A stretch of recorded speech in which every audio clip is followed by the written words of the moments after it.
Ahead with your question for Coach Sampson. Kelvin, good morning. Is there anything in specific that you're looking to accomplish with the exhibition? Do you go in with a list, or is it simply the opportunity to compete against somebody else? No, it's both. Um, we've got to let these young guys play. We're betting that the more we invest in them early, we'll get some returns late. Obviously, they're going to struggle, as all freshmen would, playing against a really good veteran team, especially as well coached as Mississippi State is with Chris Johns.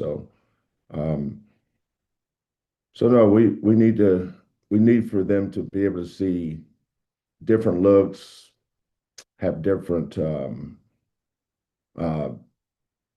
guard on offense that they haven't seen, be able to adjust to um, going from weak side to a monster, going from monster recovering to the right guy. There's things they've never done in the game. Um, so, and then get our guys ready for the season. We battled some injury stuff where guys have been out a lot. We've kind of slowly worked some guys back in, but with the season right around the corner, all that stuff's going to have to be ramped up now. Thank you, Greg. We'll go to Brad Mugger from the Idaho State Journal. Brad, please go ahead with your question for Coach Sampson. Brad, here. Thank you, Coach. Go ahead. Okay. Coach, I'm just curious what your impressions have been so far of Isaiah Harwell, what you've seen from him, and also what your anticipation is for him as far as his role this season. Thank you. Isaiah was still recovering from his ACL surgery from the previous season. So what was that, 2.5 years ago, I think. And then he came back and played in the some for his for Wasatch, and then played in the McDonald's in April, I think that was. Um, then he started having some issues with his knee, and so we held him out most of the summer. He didn't participate in a whole lot, so he's one of three. We had three guys that kind of missed the summer: JoJo and Khalifa and Isaiah. But once he's been back, he's steadily improved. He's had some setbacks here and there, but Isaiah's going to play a major role for this team. Isaiah is a really good player. I think his versatility is his strength. I think he's pretty good at just about everything.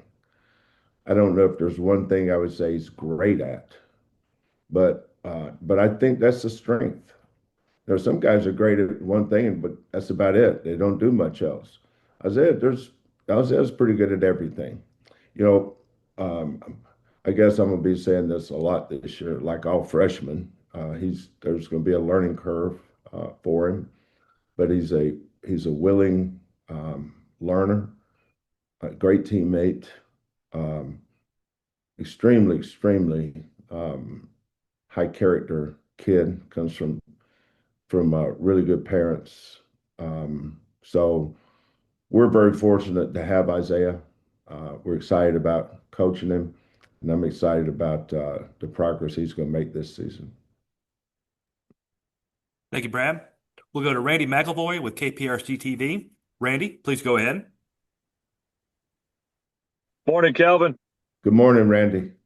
I wanted to ask you just at this point, and I realize as the season starts, season begins and everything like that, it'll be evolving. But at this point, through all the workouts leading up to where you are now, is there an area that you're happy with right now? Maybe it's ahead of schedule, whether it's defensively or whatever it might be, or is it way too early to even gauge quite yet what you got?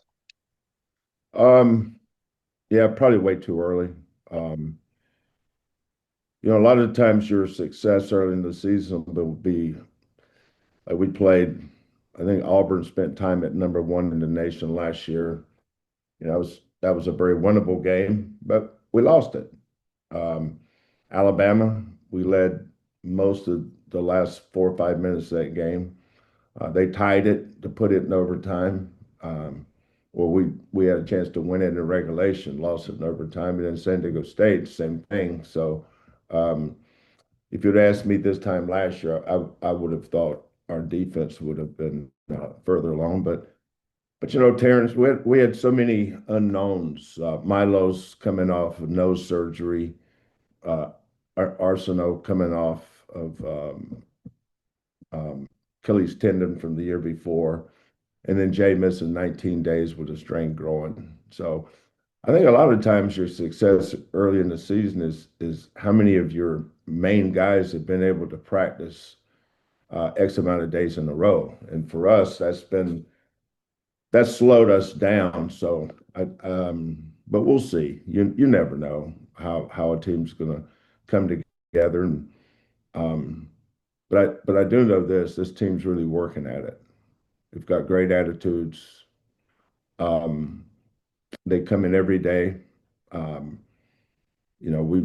there's certain guys you can tell have gotten better from last year.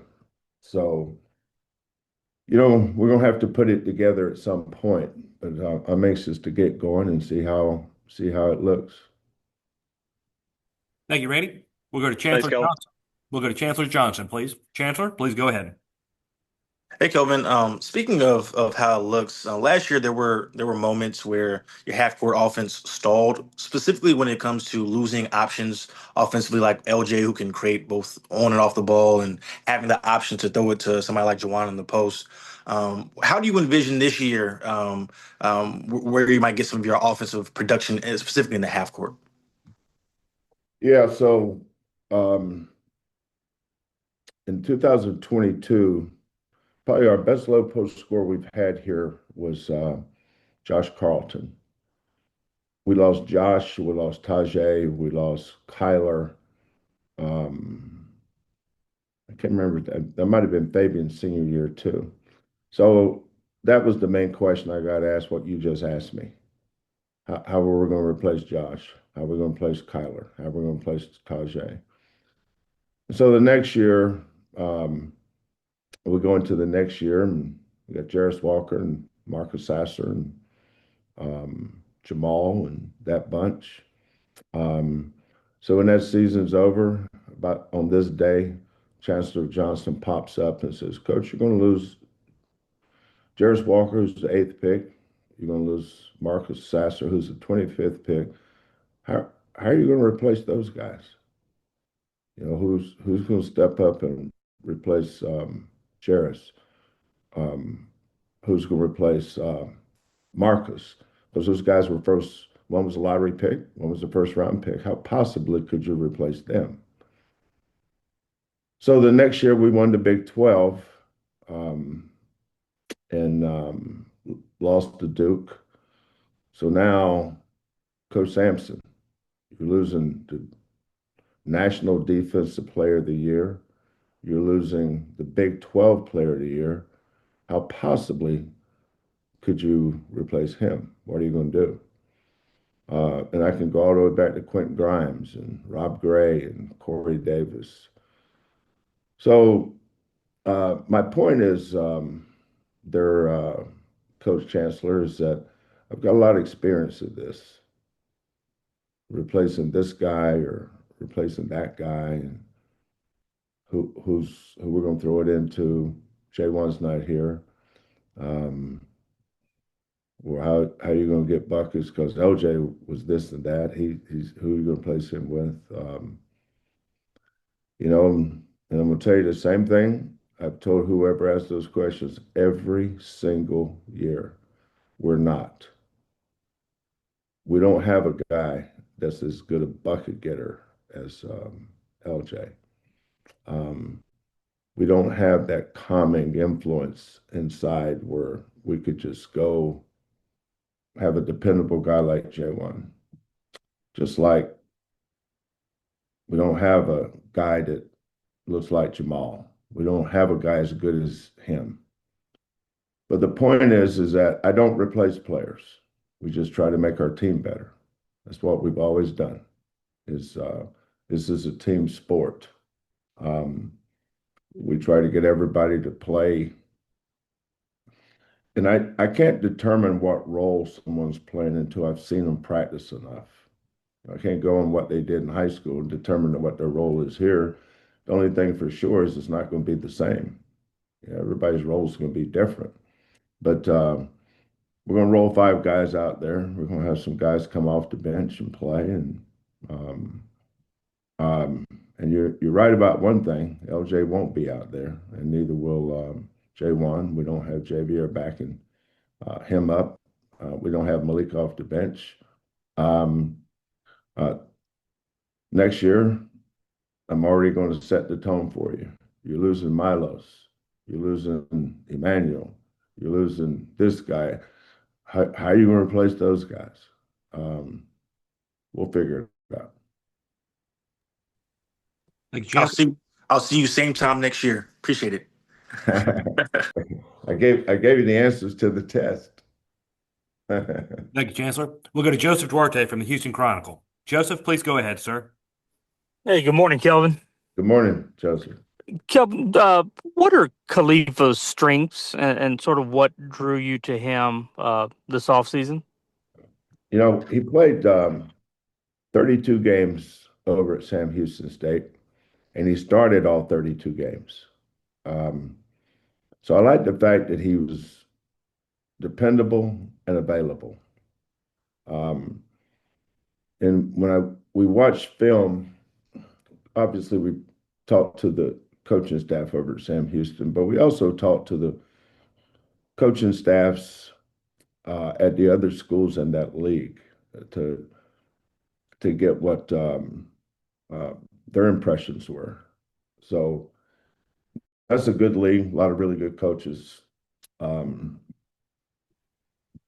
the thing that jumped out to me was now he doesn't have the innate athleticism, the pop, the juice, the bounce that Javier had. But he's a veteran like Javier. I think Khalifa's a smart kid, smart player. He's picked up our stuff pretty good. And just as limited, he had back surgery. I think it was first week in August. So he was out for, I don't know, couple August. He's probably out 6 or 7 weeks for sure. But since he's been back, the fact that he's older, been through some battles, he just had to pick up our terminology. He knows how to do a lot of things. Those guys over at Sam Houston State did a good job with him. So his length, his ability to know how to get from one coverage call to the next, to be able to help the guards. He's a good rim protector, maybe not great, but good. And he's playing with the guy. Just this week, we've kind of had our full complement of guys in practice. So I've been able to watch him play against JoJo and watch JoJo play against him. And then if I want to move CNAC around and watching him go against Chris. So I think Khalifa is going to help us because we're going to really need him to. He's a big piece to our puzzle. Thank you, Joseph. We'll go to Chris Baldwin with Paper City, Houston, please. Chris, please go ahead. Hey, Kelvin. Hey, Chris.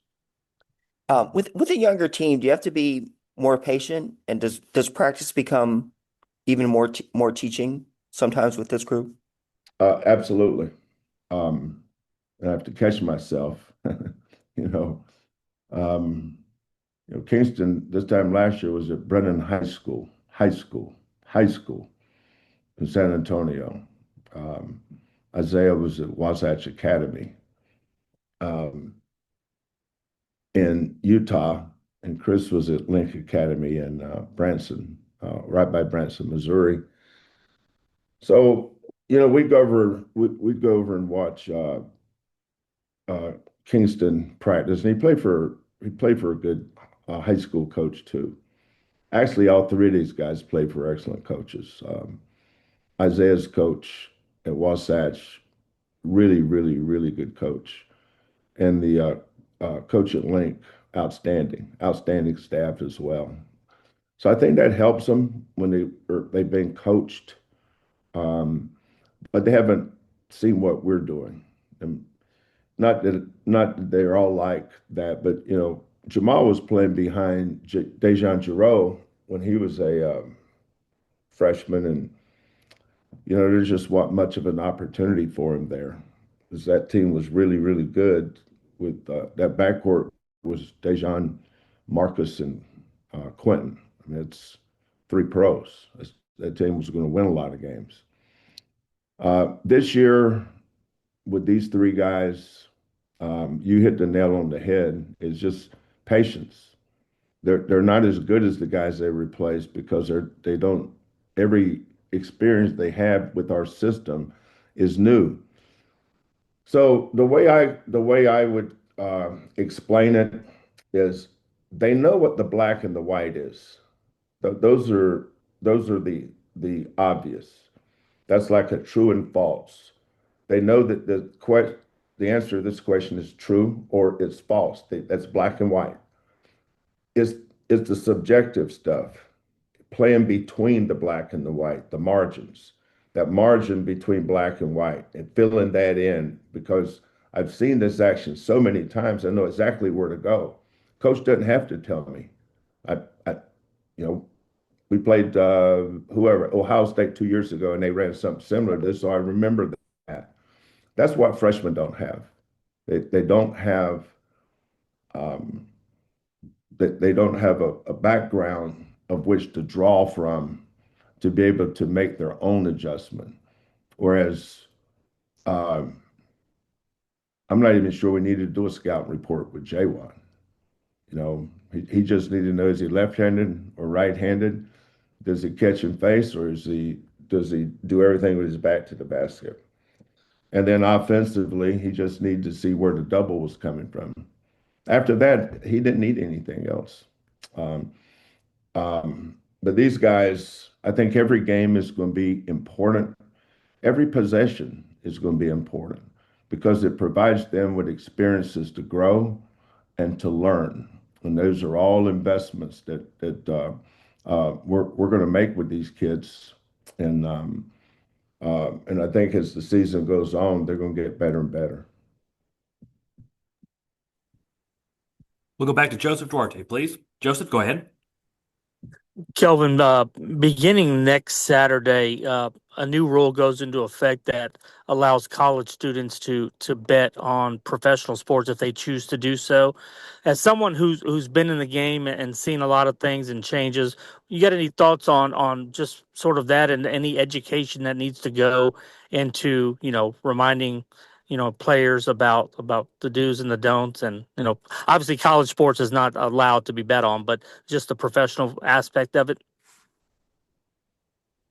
Yeah, our compliance department does a good job. We have during our initial um, meetings whether it's in the summer, well, actually summer and um, when practice starts in or semester starts, they come in and do um,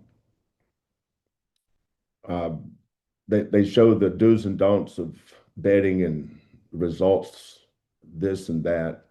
So our kids get educated on it.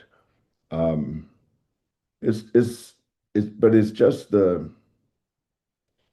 it's funny you asked me that question today, Joseph, because I saw today about Chauncey and Rozier with the betting, and there's our country's constantly changing. Everybody's got an opinion on whether it's good or bad, but I only care about whether or not it affects our kids. But you know, sometimes I don't sometimes I don't recognize what's going on. Betting thing. What is that? What is the rule now that college kids can start betting on professional sports, right? Right. The athletic, anybody who works in the athletic department or is a student athlete can bet on professional sports, but not college athletics. Yeah. I don't know what I don't know. I don't have a strong enough reaction to it to know what to say. So, but it makes like it's going to make life harder for the people that develop a problem with it. I see gambling as a vice. People can make money off it, so they do it.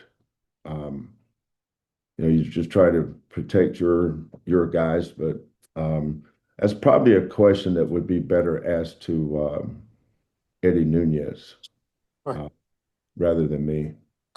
On the opposite end of it, with the people the outside bettors that can do college athletics, you're going to go into now doing the injury reports each game. Does that change things for? I mean, obviously it's more uh, aligned with that, but just does that do anything different for you in terms of how you release that information or what that information is for, basically? Well, there's release information is in three categories. It's either good to go, um, he's hurt, probable, or he's a game time decision. I mean, I've always known the answer to those, but some of them really is a game time decision. With some guys with the same injury, you go, no, he ain't playing. That dude ain't gonna play. Another kid goes, he might play. So he's he's a possibility. Is that one of the choices? Might be. Yeah. So I tend to try to make it as objective as I can. But I may say, when do we have to have the thing in the day before? I believe that's the rule. Jeff could correct me, but I think it is within 24 hours, I guess, the day before. Correct. Well, a lot of kids go Lazarus on you in 24 hours, so we probably should just put possibility. Would that work, or do I need to be more specific? I mean, we're all day to day. Yeah. What I'd like to put is none of your business, but I don't think that's one of the possible answers. Thank you, Joseph. We'll go back to Chris Baldwin, please. Go ahead, Chris. Kelvin, do you like this current preseason setup of, one scrimmage, one exhibition, or would you like to see more of these charity exhibitions? It's my choice. We don't have to play one exhibition and one scrimmage. I can play two scrimmages. I can play two exhibitions. I can play none. So the coach chooses what he wants to do.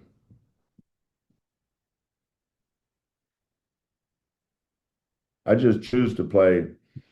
One year we scrimmaged Texas, and one weekend, the next weekend, we went over to San Antonio and scrimmaged Texas. And then Duke came here and scrimmaged us. So that year was two scrimmages. And then, I always like bringing Montana Tech or UNC Pembroke in for an exhibition game. So one year we did that with both teams. So I try to mix it up. I do think with all the new guys we have and the different roles being played, I think getting out there in your uniform and with referees and putting people in the stands to watch you makes more sense to do an exhibition game, especially with this team. But some teams might be better off doing scrimmages. But I also think about the fans too. When you got a program like ours and there's a lot of excitement to see the new guys, you feel an obligation to, especially to our fan base, because I know that there's a lot of excitement about this group, and I do feel an obligation to put them out there so our fans can see him. So that's a factor with me too, because um, it's a way to say thank you um, for all the great support from our fan base and our students, donors, season ticket holders. Um, they have as much to do with our success as anybody. So being able to give them an early look, I think is a good idea. Got time for a few more questions. We'll go to Manav Gupta from Houston Cougars on SI. Go ahead, Manav. Hey, Coach. Hey, Manav. So Ramon was telling earlier that he's been improving on his leadership. So what have you kind of seen from Ramon so far, and what can he bring to the team this year? Yeah, I think leadership um, is knowing when and when not to say something. Sometimes um, not over 90% of what you say is not verbalized. Like I walk into the gym and I'm not going to say, I've got a kid that I'm working on right now with his body language. I said, son, you're telling me everything I need to know, and you haven't said a word. I just look at you. You're not ready to play today. You're not ready to lead. You're not ready to compete. Look at you. And so I hold him accountable. Here's what I make him do. Then I watch his body language as he's running. And then I react to that. But Ramon's been here 5 years. He's seen a lot of different leadership styles. So and I have so much respect for Ramon because you know uh, there were schools when the season's over, different schools were trying to lure Ramon. He came in and talked to me about it. One of the things I tell our kids, if it's same with our kids that put their name in the draft. Um, if you're not getting a play and you think there's a better opportunity elsewhere, then you have to weigh the pros and cons because you've made a home here. I think a lot of people love Ramon. A lot of people connect with him because he's been part of so much winning. I remember in 2021-22, he was probably maybe was going to redshirt, not for sure, but maybe. But that was when we had a bunch of injuries, and next thing you know, Ramon's playing, and he was a big part of why that team was successful in I think it was 22. Um, and then now this year, he's been a huge asset in his role. Sometimes your biggest role is not necessarily on the floor; it's behind the scenes, and that takes a lot of courage and maturity. And um, Ramon has a bucket full of both. Thank you, Manav. We have time for two more questions. First one, we'll go to Chancellor Johnson, please. Go ahead, Chancellor. Hey, Kelvin, just simply, what was your biggest takeaway from the scrimmage from the other night on your group? We need to get better.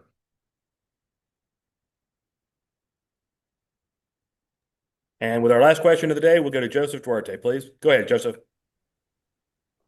Kelvin, with another group of freshmen coming in, another class, I'm curious, do you have any fun stories of parents that when they send their kids to you, maybe it's the moms that any advice, any parting words since they're sending their children to you for the next 3-4 years? My advice to them, Or no, their advice or anything that they told you about, maybe the mama saying, about taking care of her baby or so. So just anything that's jumped out about parents when they've sent their kids to you, with wherever you've been in your career. yeah, that's a good question, Joseph. But here's the difference now. Most of these kids, like we have four freshmen. Bryce stayed at home with his mother and father. Kingston stayed at home with his mother and father. Chris is from New Orleans. He spent the year this past year in Branson, Missouri, and these kids probably travel 40 or 50 days in the summer. They're either on planes or buses and staying in hotels every night. Um, uh, Isaiah's from Pocatello, Idaho, and spent the year in outside of Salt Lake City. Um, so a lot of these kids have already moved out from home, and they've left home. You know, when you leave home, part of you never goes back. You're independent now. Um, but I've had some. I won't tell you who they are, but I've had some mothers that were on the all doting team. Um, a couple of them, I would say, would be the captain of the all doting team. They didn't. They've been dread. It's one mother said, "I've been dreading this day since I realized he was pretty good in basketball. I knew he's going to have to leave. And Coach Sampson, please, please, please take care of my baby."